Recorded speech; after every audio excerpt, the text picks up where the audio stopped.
Hi, my name is Juri Love. My website is jurilove.com, jurilove.com.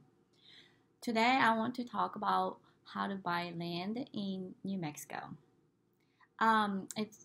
It's a lot of things to cover uh, that I want to share, and then I want to be as transparent as possible.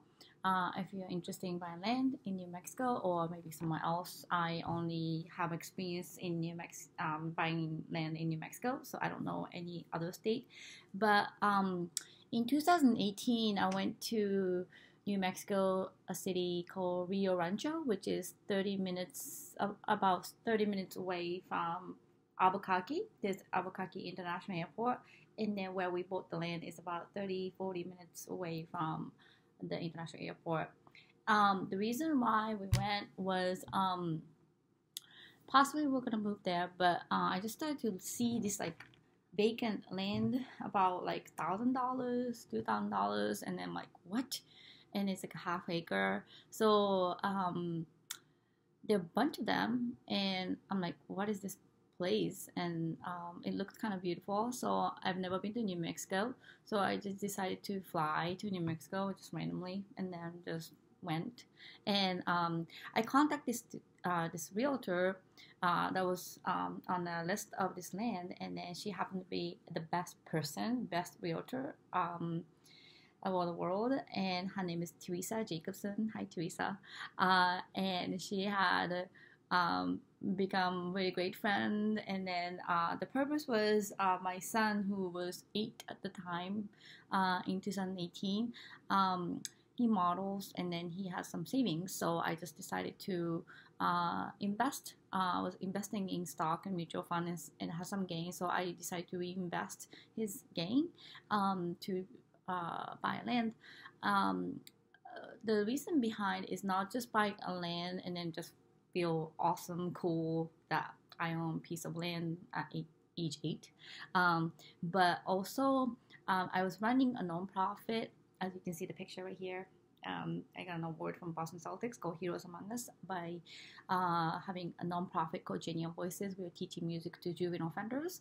And then as a process of writing a grant about how we have this outcome by teaching music to juvenile offenders, and then how we can make a difference. A lot of times the grant writing and the research sings the term called tangible measurable outcome. So tangible measurable outcome is something that you can see, and then like, so for instance, music, you teach music and you be able to play Twinkle Twinkle Little Star, so that's really tangible, you can hear it. And then measurable, you can measure from beginning to the end.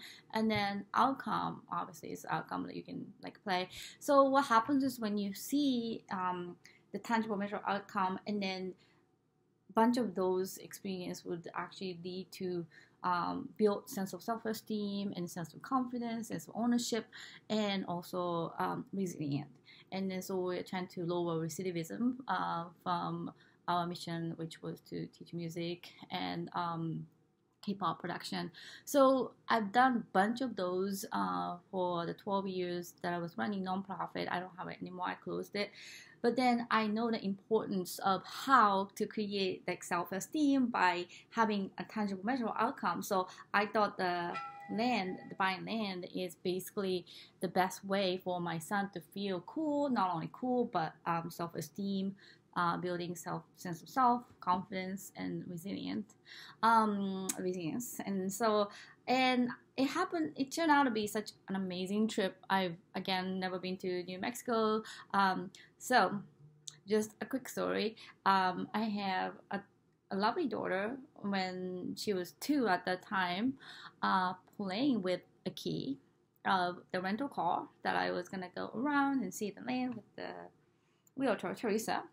And I was at the hotel, and I heard beep beep, and then after that I couldn't find the rental car key for coming 12 hours, and then we only were there 2 days.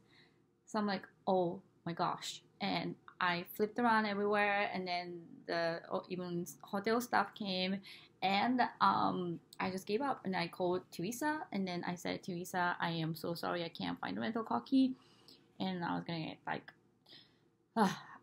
towed the car, blah blah blah. But anyways, so around noon, so around midnight, before I went to bed, like okay, I'm just gonna forget about it. Maybe next day, tomorrow, like I'll find again. Then I was gonna pack snack, and guess what? She put a key in a lunchbox. Who I would guess, and I know she could completely zip it. So Theresa came during the day, and then came to pick us up, and I went to see first of all at her office, and she explained to me a different area as numbers, and then she said my son was one of the youngest client, but before the day before she actually had the oldest client from California. So at that time there were a bunch of lands, about 1,000 to 2,000 to 3,000 for half an acre. And then she showed me two areas. One was, so if this is a borderline of Albuquerque, Rio Rancho, and this is Albuquerque, and it was like kind of a bob, and then I want to like here. So, but I didn't like this part, but I liked this part. And the reason why, she explained to me that Intel invested a lot of money for the school system in Rio Rancho. So a lot of people were moving into Rio Rancho. And so we went to this place that we bought the land. There was a brand new middle school. And I could see when you stand, the land is, right now there's no power, no like water line, nothing. It's completely vacant. But you can see the development coming towards this way. And I had a really great intuition about maybe like it's gonna develop a lot. So we got half acre, three actually properties that we liked, and one was listed $1,500, so we offered it to $1,200 for half acre, which is way cheaper than the rent. And it was accepted. And another was $2,500 next to each other, so half acre, so acre, but the same owner. And apparently, like back in the days, there was like a tour to buy land from like New York or something. So the seller was in New York, and it was maybe really cheap back then. Like it was still cheap too. But anyways, so that was same owner. So it was $5,000, but like we negotiated down to $4,500, and then it's got accepted. And then as far as the process goes, once you have it, sometimes a lot of times you can do electric signature, like you can just do e-signature, but one of the seller was kind of older couple, and then they preferred the handwriting, so they had to send hard copy and then wait for them to sign the paper and then return. And so that one took a while, maybe like 3 months from the day that we visited, but the other one didn't take too long, and then you just have to put honest money, which is like a kind of a down payment, but you can avoid honest money by like just sending everything at once, because it's like $1,200. But to hold it, you can do earnest money, but sometimes when you do the bank transfer, the bank charges maybe like $14 per transfer, so sometimes you can negotiate it to combine earnest money and then the actual money, which is like the total like $1,200 or something. So I just purchased the land last week, and I'm actually waiting for the final paperwork, but the offer got accepted. It was $1,950, and interestingly, in 2018 there were bunch of lands, maybe 50, 60 options for under 2,000, like 3,000. But right now, under $2,000, when I asked Theresa, it was only 2. So see how fast it's selling. And then I think it's gonna grow quickly. So the one that I just purchased was really like square. So like, kind of like rectangles next to each other. So I could definitely see a lot of houses coming, like, in the future. So I just want to show you the one that we purchased. Can you see? Yeah. And then this one, this is Theresa. So my son was sleepy, very, very sleepy, because we came so late, and that's the key. But anyways, the flight was delayed, so we got to New Mexico so late. Then the one that I just purchased was this one. I don't know if you can see, but This is Albuquerque Airport. If you can see, I'm sorry, I'm not really technically savvy and I can't do much of editing. But anyways, the airport is around here. So that's Albuquerque. But the one that I purchased was here. And this is a highway. This highway, I don't know if you can see. So you go north, and you can see the property here. So you can see really nothing, but when you go a little bit south, I can see a little bit of development. So I think, oh, it's like right here. If you know, if you can see these houses. Yeah, so it's definitely coming. So I would say in 2 to 5 years, but there will be some houses. And then so my realtor's son was living in Albuquerque, but he's trying to move to Rio Rancho due to school system getting really good. And then I've heard a lot of people are moving into Rio Rancho because, as I said, that Intel invested a lot of money, and then a lot of people are moving into Rio Rancho. So I don't know. I am not an expert at all, and I just don't know. I can't predict the future, but 10 minutes away from where we bought the land, it's already like 30 grand for a half acre. So I think it's just a matter of time.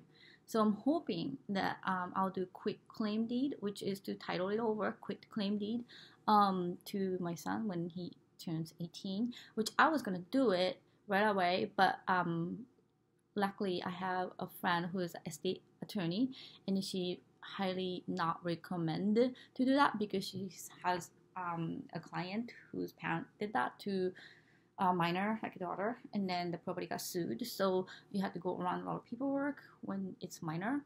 So just like wait until he's 18, and then the tax is about $14.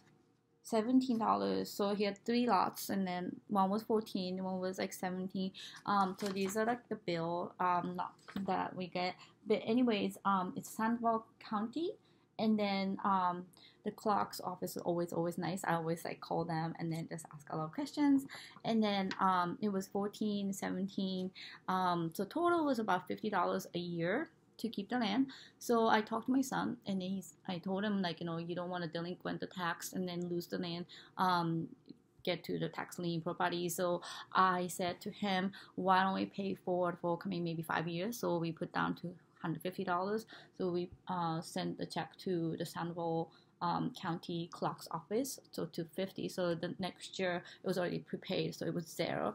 And then when we came back about a year after, we bought another 3 lots around the similar price and then similar area, and then the tax came out to be $13, 13.58 and 19.52. So that's that. We try to check mineral rights, and then it was like a lot of office, like, call this person, call this like place, and then like it was kind of dead end because I found out it was maybe old railroad bought the mineral rights, and then I didn't know when you buy the land, I thought like the mineral rights comes with it, but I didn't know it was separate deal.